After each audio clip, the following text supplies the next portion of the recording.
नमस्कार, श्रीमती मोरी देवी तापड़िया कन्या महाविद्यालय जसवंतगढ़ के इस यूट्यूब चैनल पर मैं प्रवक्ता हनुमान मल शर्मा आप सबका हार्दिक स्वागत और अभिनंदन करता हूं।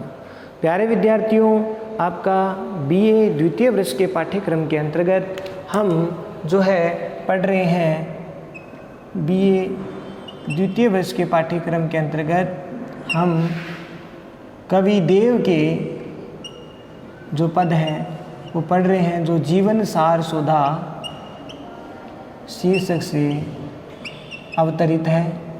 जीवन के सार, अमृत के समान सार तत्व को इसमें बताया गया है। किसके द्वारा? देव कवि के द्वारा। तो प्यारे विद्यार्थियों, आज हम इनके पदों को हम लेते हैं।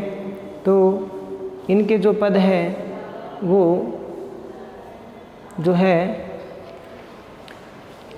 इनका वाचन करके हम देखते हैं कि मूड कहे मरी के पीरी पाइए हया जू लुटाए मोन भरे को कि सोखल खोए किसी आते खरे अवतार सुनो कहूँ छारे परे को कि जीवन तो वृत भूख सुकोत जीवन तो वृत भूख सुकोत समीर महासुर रूख हरे को ऐसे ऐसा दुन की बुद्धि साधन देते सराद मरे को ऐसे ऐसा दुन की बुद्धि साधन देते सराद मरे को।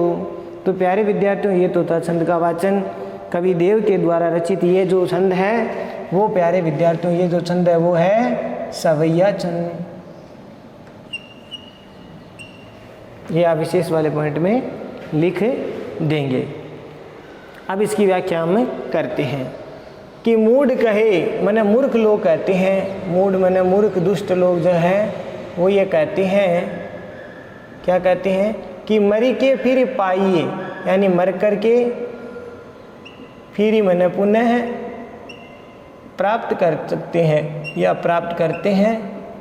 हया माने यहाँ, जो कुछ भी है यहाँ पर लुटाइए माने लुटाते रहिए, लुटाते रहिए। मौन हवे माने चुपचाप, चुपचाप। भरे को माने भर करके, चुपचाप धन संपदा को भर करके लुटाते रहिए। खूब धन दौलत है वो खूब भर करके चुपचाप हो लुटाते रहिए। सो मन वह वे या वह, खल मन दुष्ट या मूर्ख, खोए खिसियात मन खो जाते हैं, खिसियात मन खिसक जाते हैं। खरे मन पूरी तरह से, पूर्ण रूप से, पूरी तरह से या पूर्ण रूप से। अवतार मैंने जन्म लेना, अवतार लेना। सुनो मैंने सुना है, कहूँ मैंने कहीं। छारे परे मैंने भस्मीभूत होने पर, भस्मीभूत या राख होने पर, छारे परे को। और जीवन तो व्रत, व्रत उपवास भूखे रहकर सुकोत मन सुखा देते हैं, जीवन को सुखा देते हैं। समीर मन प्राण तत्व, प्राण वायु।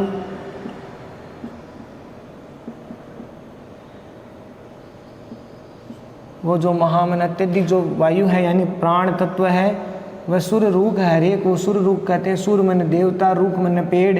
देवताओं का जो पेड़ है वो हो गया कल्प वृक्ष। तो कल्प वृक्ष को हरे मन हरे कर देता है, हरा भरा करता है। ऐसे असाधु, असाधु मन दुष्ट स्वभाव वाले, असाधु मन दुष्टता पूर्ण। उनकी जो बुद्धि है, बुद्धि मन बुद्धि, उनकी बुद्धि साधन देते साधन मन किसी को भी धन नहीं देता या भोजन इत्यादि नहीं देता, ठीक है, भोजन इत्यादि नहीं देता, फिर भी मरने पर क्या करता है, मरे को श्राद्ध, और मरने पर श्राद्ध आदि क्रिया करते हैं, श्राद्ध पिंडदान करते हैं। तो अब इस पर देखिए प्यारे विद्यार्थियों, प्रस्तुत पद कविदेव द्वारा रचित जीवन सार सुधा शीर्षक से अवतरित है, और इस पद में कविदेव ने जो बाह्य आडंबर है, अंध जो श्रद्धा है, अंध श्रद्धा भक्ति है, बाह्य आडंबर है, उसके बारे में कटाक्ष किया गया है, व्यंग्य किया गया है, ठीक है। कविदेव ने जो अंधविश्वास और आडंबर रखने वालों पर एक तरह से कटाक्ष किया या आक्षेप किया है इस पद में, तो यह विषय पॉइंट प्रसंग वाले बिंदु में लिख देंगे। आगे अब इसका वर्णन हम करते हैं। कविदेव कवि कहते हैं जो अंधविश्वासी, जो अंधविश्वास रखते हैं, आडंबर करते हैं, बाह्य आडंबर करते हैं, धर्म के नाम पर, परंपराओं के नाम पर जो आडंबर करते हैं, ऐसे लोगों पर कविदेव कटाक्ष कर रहे हैं, आक्षेप कर रहे हैं, व्यंग्य करते हुए कहते हैं कि जो मूर्ख लोग, कई समाज में, संसार में ऐसे मूर्ख लोग रहते हैं जो ये कहते हैं कि ये जीवन में मर करके पुण्य प्राप्त कर सकते हैं, ये जो जीवन है मर करके पुण्य प्राप्त किया जा सकता है, इसीलिए, यानी कहने का मतलब पुनर्जन्म है मनुष्य का होता है, इसीलिए इस जीवन को जब मर जाते हैं तो पुण्य प्राप्त कर सकते हैं। तो इसीलिए यहाँ पर हया जू मैंने यहाँ पर लुटाइए, मैंने लुटाते रहिए, मोहन भरे को मैंने चुपचाप अपनी धन संपदा को खूब वो लुटाते रहिए। ऐसे जो भाई आडंबर और पाखंड करने वाले जो लोग हैं वो जनता से धन ऐंठने के लिए ये बात कहते हैं, धर्म के नाम पर वो लोगों को ठगते हैं और ये कहते हैं कि आप चुपचाप है वो धन दौलत को खूब है हमें देते रहिए, लुटाते रहिए,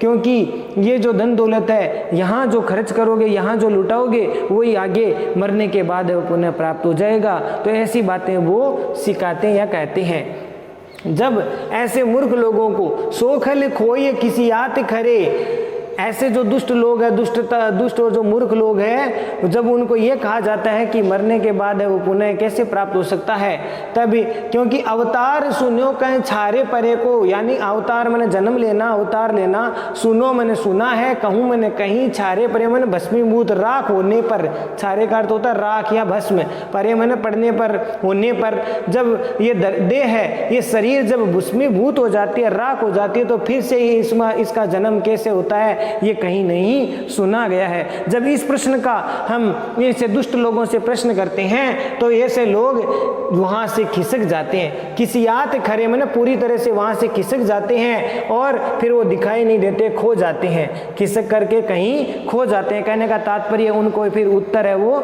जवाब देते हुए नहीं बनता, वो इस बात का उत्तर नहीं दे पाते कि ये भस्मीभूत जो शरीर होता है वो पुण्य कैसे प्राप्त किया जा सकता है। एक बार शरीर राख हो गया तो पुण्य प्राप्त कैसे किया जा सकता है। तो ऐसे आडंबर जो लोग करते हैं, तो ऐसे जो आडंबर करने वाले जो दुष्ट लोग हैं वो इस प्रश्न के उत्तर में वहां से खिसक जाते हैं, अर्थात वहां से दूर भाग जाते हैं, दूर हो जाते हैं। जीवन तो व्रत भूख सुकोत, कि लोग हैं अपने जीवन में व्रत उपवास करके भूखे रह करके अपने शरीर को सुखाते रहते हैं, ठीक है ना, जीवित रहते हुए भी, जीवित क्षमा करना यहाँ पर जीवित शब्द है, जीवित तो यानी जीवित जीते जी या जीवित रहते हुए, ऐसे लोग जीवित रहते हुए अपने शरीर को जो है व्रत उपवास आदि से, भूख से व्रत उपवास करके भूखे रह करके अपने शरीर को सुखाते रहते हैं। और फिर क्या करते हैं, शरीर को सुखाते रहते हैं और समीर महासुर रूख हरे, और शरीर को सुखाते रहते हैं। फिर ऐसी कौन सी ऐसी प्राण शक्ति वहाँ पर आ जाती है जो इस कल्प वृक्ष को भी हरा भरा कर देती है। कहने का तात्पर्य कि ऐसी कौन सी समीर महाकार आ गया, यहाँ पर समीर वैसे हवा को कहते हैं, वायु को कहते हैं, क्योंकि शरीर प्राण वायु से चलता है, तो इस प्रकार से यहाँ पर ये समीर का अर्थ प्राण वायु से है। तो ऐसे महासमीर यानी ये जो प्रमुख जो प्राण तत्व है, उस प्राण तत्व के कारण ऐसे कौन सी प्राण तत्व है, कवि कहना चाहते हैं कि ऐसा कौन सा प्राण तत्व है जिससे कल्प वृक्ष भी हरा भरा हो जाता है, या कल्प वृक्ष को वो हरा भरा कर देता है। तो यहाँ पर इस प्रकार से मनोकामना है वह सभी की पूर्ण हो जाती है। कहने का तात्पर्य व्रत उपवास करने से, भूखे रहने से, शरीर को कष्ट देने से जो है ईश्वर की प्राप्ति वो नहीं हो सकती, क्योंकि व्रत उपवास से इनको शरीर को सुखा देने से ये प्राण रूपी तत्व है जो कल्प वृक्ष को हरा भरा नहीं कर सकता। कहने का तात्पर्य है कि सबकी मनोकामना है व्रत उपवास करने से सबकी मनोकामना पूर्ण नहीं हो सकती। जब तक आपके मन में श्रद्धा, विश्वास और आपके पवित्र आचरण आपके भीतर नहीं होगा, तब तक ये जो व्रत उपवास है जो बाह्य आडंबर के रूप में देव कवि ने कहने का प्रयास किया है कि ये सब बाह्य आडंबर है। आपके भीतर आपका अंतःकरण अगर शुद्ध होगा तभी ईश्वर की प्राप्ति हो सकती है। इसलिए इससे भूखे मरने से, व्रत उपवास करने से ऐसा कोई प्राण तत्व नहीं होगा जिससे आपको फिर आप सभी प्रकार के कल्प वृक्ष की भांति आपके मनोकामनाएं पूर्ण हो सकेगी। आगे वाली पंक्ति देखिए प्यारे विद्यार्थियों, ऐसे असाधु है साधु ने की बुद्धि साधन देते सराध मरे को बहुत अच्छी पंक्ति कही है कि ऐसे जो दुष्ट लोग हैं जो अपनी दुष्टता, असाधु ने की बुद्धि यानी दुष्टतापूर्ण जो बुद्धि का उपयोग करते हैं, ऐसे असाधु माने जो दुष्ट लोग हैं वो असाधु ने की बुद्धि यानी दुष्टतापूर्ण बुद्धि का प्रयोग करते हैं और फिर साधन देते सराध मरे को, और फिर ऐसे लोग हैं वो जीवित तो किसी को भोजन इत्यादि देते नहीं है, साधन देते यानी न तो किसी को धन देते हैं, साध देते हैं, भोजन देते हैं, और मरने के बाद में उनके लिए श्राद्ध मरे को यानी मरने पर वो श्राद्ध क्रिया इत्यादि पिंडदान है वो करते हैं, लोगों को भोजन करवाते हैं, लेकिन जीते जी उस व्यक्ति को वो खाने के लिए पूछते नहीं है, भोजन इत्यादि उनको नहीं देते हैं, और मरने के बाद उनके पीछे से विभिन्न प्रकार के पकवान बनाते हैं, श्राद्ध करते हैं, ठीक है, और क्या नाम पिंडदान इत्यादि क्रिया है वो करते हैं। तो वो देव कवि उनको व्यर्थ मानते हैं, ऐसे जो भाव रखते हैं देव कवि उनको व्यर्थ मानते हैं। तो प्यारे विद्यार्थियों ये पद आपको समझ में आ गया होगा। और इस पद में जो विशेष वाले बिंदु में आप लिखेंगे कि जो सांसारिक जीवन है उसको हमें सुख में सांसारिक जीवन को आडंबर से रहित है वो बनाने का प्रयास करना चाहिए।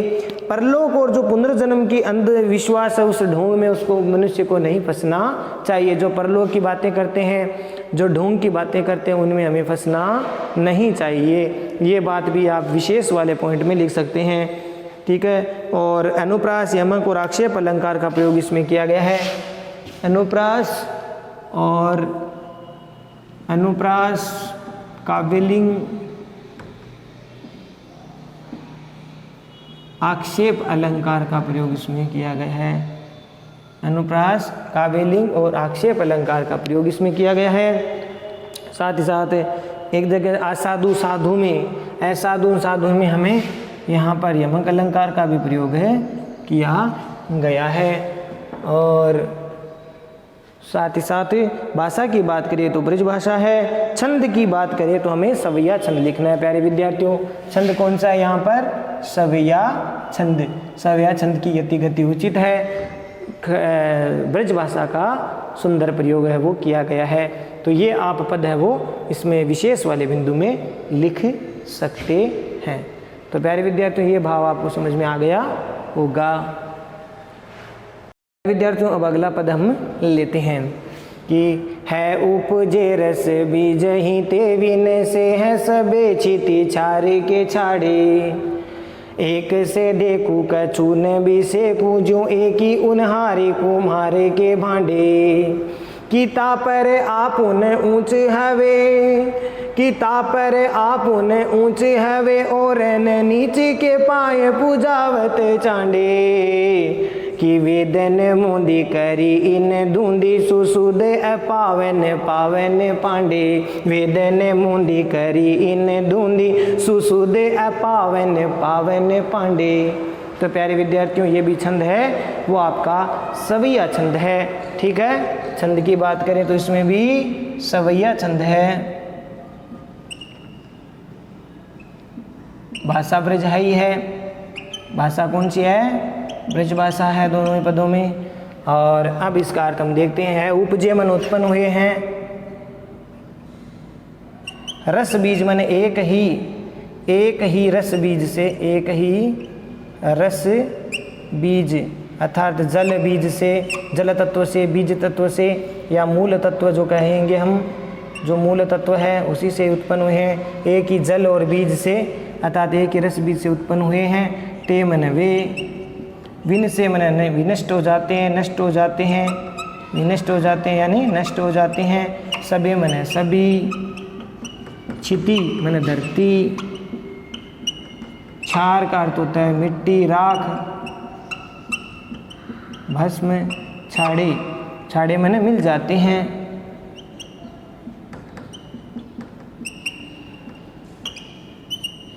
मिल जाते हैं। एक से देखो मैंने एक समान दिखते हैं, एक समान दिखाई देते हैं।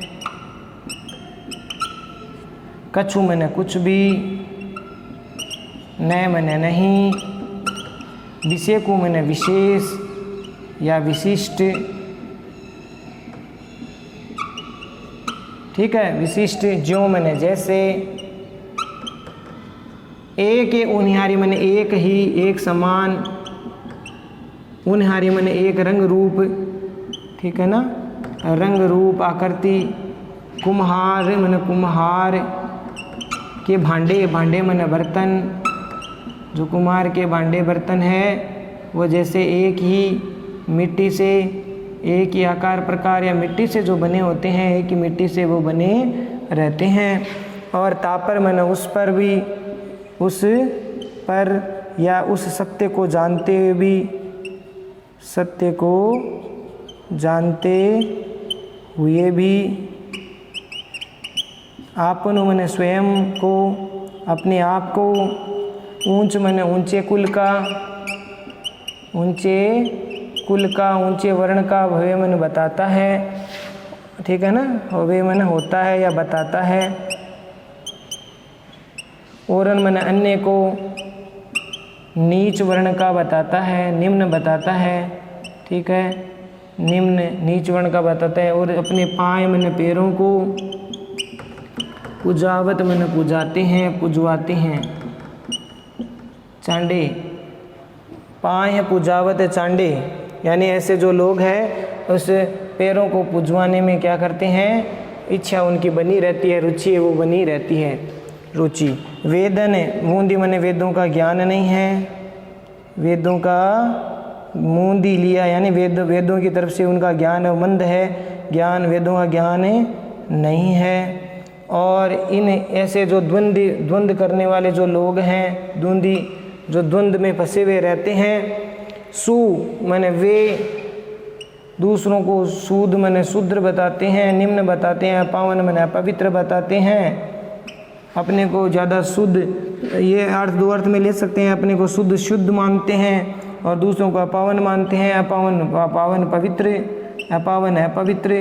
पांडे मैंने पंडित या जो ब्राह्मण हैं, तो इस रूप में इसका अर्थ आ गया। तो प्यारे विद्यार्थियों, अब इसका अर्थ हमें लेते हैं। तो इसमें प्रस्तुत पद्यांश देव कवि द्वारा रचित जीवन सार सुधा शीर्षक से अवतरित है। और इस पद में संसार में सभी जो मनुष्य है, देव कवि कहना चाहते हैं कि संसार में जो सभी मनुष्य है वो क्या है, एक समान है, किसी में भी भेदभाव नहीं है। भगवान ने, ईश्वर ने सबको एक सांचे में, एक ही रूप, एक ही मिट्टी से बनाया है, सभी को एक ही पांच तत्वों, जो पांच तत्व है उनसे निर्माण है वो किया है। भगवान ने किसी के साथ कोई भेदभाव नहीं किया। और फिर भी कई लोग हैं वो किसी जाति के नाम पर, रंग रूप के नाम पर लोग हैं, वो स्वयं को ब्राह्मण बताते हैं, इस प्रकार से भेदभाव वो करते हैं और दूसरे को निम्न जाति का बता करके उनके साथ भेदभाव करते हैं। तो उन पर भी देव कवि है वो कटाक्ष कर रहे हैं, आक्षेप करते हुए कहते हैं कि है उपजे रस बीज ही ते विन से हैं सबे चिति छारे के छाड़े। कि देव कवि कहते हैं कि हम सभी एक ही रस बीज से, अर्थात मूल तत्व से, रस बीज यानी एक ही रस बीज से, एक ही रस बीज यानी मूल तत्व से ही हम सब उत्पन्न हुए हैं और उसी में ही सबका सब है, उसी मूल तत्व में नष्ट हो जाते हैं। ते विन से है वे सबे, मैंने सभी हम उसी में नष्ट हो जाते हैं। उसी से ही, इसी मूल तत्व से हमारा जन्म हुआ है और उसी मूल तत्व में हमारा मरण या मृत्यु के रूप में हमारा विनिष्ट वो हो जाते हैं। और धरती मिट्टी के छाड़े, यानी इस धरती पर एक दिन अंत में हम एक दिन इस मिट्टी में मिल जाते हैं। अर्थात हमारा जब मृत्यु हो जाती है तो हम इस धरती की मिट्टी में मिल जाते हैं, भस्मीभूत हो जाते हैं। तो यहाँ पर उस मूल तत्व की बात कही जा रही है कि जो पंच महाभूतों से जिस ईश्वर ने हमारा निर्माण किया, वही पंच महाभूत तत्वों से हमारा निर्माण होता है और उसी पंच महाभूत तत्वों में हमारा विनाश होता है या नष्ट हम हो जाते हैं, उसमें मिल जाते हैं। और एक से देखो कच्छे ने भी सेखू, कि हम देखने यथार्थ रूप से अगर देखा जाए, देव कवि कहते हैं यथार्थ रूप से, वास्तविक रूप से अगर देखा जाए तो हम उस एक ही तत्व से बने हुए हैं, अर्थात हम सब एक समान है। एक से देखो मैंने एक समान दिखाई देते हैं, किसी में कोई भेदभाव नहीं है। ईश्वर के द्वारा हमारा कोई भेदभाव नहीं किया गया, सब एक समान दिखाई देते हैं। कछु ने विषेकु, मैंने कोई भी विशेष नहीं है, कोई भी विशिष्ट नहीं है। ज्यों मैंने जैसे, देखो कितना अच्छा उदाहरण दे दिया, दृष्टांत दे दिया कि ज्यों मैंने जैसे एक उन्हारी कुम्हार के भांडे, जैसे एक कुम्हार के जो बर्तन होते हैं वो एक ही मिट्टी से सने हुए रहते हैं, एक ही मिट्टी से बने हुए रहते हैं, उनका रूप रंग वो मिट्टी से एक ही होता है। तो इसी प्रकार से हमारा उस ईश्वर रूपी कुम्हार के द्वारा हम जो बर्तन बनाए गए हैं, इस मनुष्य रूपी जो बर्तन है वो सभी एक ही मिट्टी के बने हुए हैं, एक समान है। फिर कोई इसमें छोटा बड़ा, ऊंच नीच, निम्न कोई भी नहीं होना चाहिए। ये बात देव कवि कहना चाहते हैं। तापर आपन ऊंच हवे ओरन नीच के पाए पुजावत चांडे, अतः तापर मैंने उस पर भी, यानी उस सत्य को जान करके भी कुछ लोग हैं जो आपन ऊंचे, मैंने अपने को ऊंच हवे मैंने बताते हैं या होते हैं, जो इस सत्य को जान करके भी कि सब उस कुम्हार के बर्तन के समान हम एक ही तत्व से, मूल तत्व से हमारा जन्म हुआ होता है। फिर भी कई लोग इस सत्य को जान करके भी जो है अपने आप को क्या मानते हैं, ऊंचे कुल का, ऊंचे वंश का बताते हैं, अपने आप को ऊंचे वंश का बता करके और दूसरों को ओरन नीच के और दूसरों को निम्न वर्ण का बताते हैं, नीच वर्ण का बता करके अपने पाए पूजावत चांडे और अपने पैरों को पुजवाने में विशेष रुचि लेते हैं, अर्थात उनको शूद्र समझ करके, निम्न समझ करके उनसे अपने पैर पुजवाते हैं और अपने आप को ब्राह्मण, ऊंचे, पांडे, पंडित बना समझ करके बता करके लोगों से अपने पैर है वो पुजवाते हैं। तो देव कवि कहते हैं ये चीज अच्छी नहीं है। और वेदन मूंदी करी इन दूंदी, और ऐसे जो ब्राह्मण लोग जो या ऐसे जो पंडित लोग हैं, ऐसे जो लोग अपने आप को उच्च कुल का मानते हैं, वंश का मानते हैं, ये लोग वेदन मूंदी करी इन दूंदी, यानी ऐसे द्वंद करने वाले जो लोग हैं, इनको वेदों का ज्ञान तो है ही नहीं, वेदों की तरफ से ये मंद पड़े हुए हैं, मूंदी यानी इनका ज्ञान है वो मूंदा हुआ है, अर्थात अज्ञानता है इसमें, वेदों का ठीक से उनको ज्ञान नहीं है या वेदों के ज्ञान पर ये चलने वाला उनका आचरण नहीं है, यानी आचरण में वेदों का ज्ञान है वो नहीं झलकता, इसीलिए ये लोग ऐसी बातें करते हैं। सुशुद्ध अपावन पावन पांडे, और ऐसे जो पांडे यानी पंडित जो अपने आप को पवित्र मानते हैं, ये जो पांडे माने पंडित या ब्राह्मण जो लोग अपने आप को क्या मानते हैं, पवित्र मानते हैं, और दूसरों को वो शुद्र मानते हैं, अपवित्र मान करके उनका तिरस्कार करते हैं, उनका शोषण करते हैं, एक तरह से उनके पैरों को, अपने पैरों को पुजवाते हैं, सेवा करवाते हैं। तो यहाँ देव कवि ये कहना चाहते हैं कि उनको स्वयं को वेदों का ज्ञान नहीं है और स्वयं उन वेदों के आचरण पर, वेदों के ज्ञान के अनुसार आचरण उनका नहीं होता, इसीलिए ये अपने आप को ऊंच और नीच जो समझते हैं। तो देव कवि कहते हैं ये उनकी मूर्खता ही है। और यहाँ पर ये भी बात कहना चाहते हैं कि वेदों में ये बात कही गई है सब समान है, वेद कभी नहीं सिखाते कि ये ऊंचा वर्ण का है, ये निम्न वर्ण का है। वेद कहता है सभी ईश्वर की संतान है, सभी एक ही तत्व से बने हुए हैं, सबका मालिक एक है, सभी का ईश्वर एक है, इसीलिए कोई छोटा कोई बड़ा, कोई ऊंचा कोई नीचा नहीं होता। ईश्वर के समक्ष सब हम बराबर हैं, कोई ऊंचा नीचा, हम मनुष्य हैं तो हमारा एक ही स्वरूप है, मनुष्य और ईश्वर का एक ही रूप है, एक ही मूल तत्व है, हम उसी से बने हैं और उसी में ही विलीन हो जाते हैं। इसीलिए ये जो आडंबर जो लोग करते हैं, धर्माडंबर, धर्म के नाम पर ये तरह तरह के आडंबर करते हैं, ये ऐसा लिखा है, ऐसा शास्त्रों में लिखा है, ऐसा ग्रंथों में लिखा है, उसके नाम पर लोगों को ठगते हैं। तो ये चीज़ें हैं, देव कवि ने यहाँ पर उनका आक्षेप किया है कि ऐसा नहीं होना चाहिए। हमें इस सब के लिए ईश्वर है, समान रूप से सबके लिए समान, हम एक ईश्वर की संतान है, सब बराबर है ईश्वर के लिए। तो प्यारे विद्यार्थियों, आशा करता हूँ ये पद आपको समझ में आ गया होगा। और इसमें विशेष वाले पॉइंट में आप लिख देना कि देव कवि की इसमें उपदेशात्मकता जो झलकती है, उपदेश दे करके उनकी रचनात्मकता का कौशल वो झलकता है, उपदेश इसमें दिया गया है। तो इस तरह से देव कवि की एक उपदेशात्मक रचनात्मकता इसमें झलकती है, ये आप विशेष वाले बिंदु में लिख सकते हैं। साथ ही साथ आप लिख सकते हैं संसार में परमात्मा रूपी कुमार के सभी जो मानव है उसके समान रूप से क्या है, बराबर है। परमात्मा रूपी कुमार है, उसमें जो मनुष्य रूपी मानव रूपी जो बर्तन है वो सब के सब एक ही मिट्टी, एक ही मूल तत्व के बने हुए हैं, उसी पंच महाभूतों के तत्व के सभी हम अंश हैं, उसी के बने हुए हैं। तो इस प्रकार से यहाँ पर ईश्वर है वो सबको समानता मानता है, समान, सभी को समान भाव से हमें मानना चाहिए। समान रूप से हमारा जन्म होता है तो समान रूप से ही सबका विनष्ट हो जाए, हम नष्ट हो जाते हैं। इस प्रकार से कोई भेदभाव इसमें नहीं होता। और अनुप्रास, यमक, उपमा और परिकर अलंकार का प्रयोग हुआ प्यारे विद्यार्थियों। इसमें अनुप्रास उपमा अलंकार आया है, ज्यों आया है तो उपमा अलंकार हो गया, यमक अलंकार का भी प्रयोग और परिकर अलंकार का भी प्रयोग इसमें किया गया। भाषा ब्रज है ही है, छंद का नाम सवैया है, ठीक है। तो ये आप इसमें विशेष वाले पॉइंट में लिख देंगे। छंद की अतिगति उचित है और देव कवि द्वारा बहुत अच्छा उपदेश इसमें दिया गया है। प्यारे विद्यार्थियों, आशा करता हूँ ये दोनों पद आपको समझ में आ गए होंगे। अगले वीडियो में हम देव कवि के आगे शेष जो पद हैं उनको लेकर फिर हाजिर होंगे। तब तक के लिए आप व्याख्याओं को पढ़ते रहिए, नोट्स बनाते रहिए, याद करते रहिए, ठीक है। आत्मसात कीजिए व्याख्याओं को, ठीक से आप उनको ग्रहण करिए। और तब तक के लिए वीडियो को ज़्यादा से ज़्यादा लाइक, शेयर और सब्सक्राइब करते रहिए। जय भारत, जय हिंदी, धन्यवाद।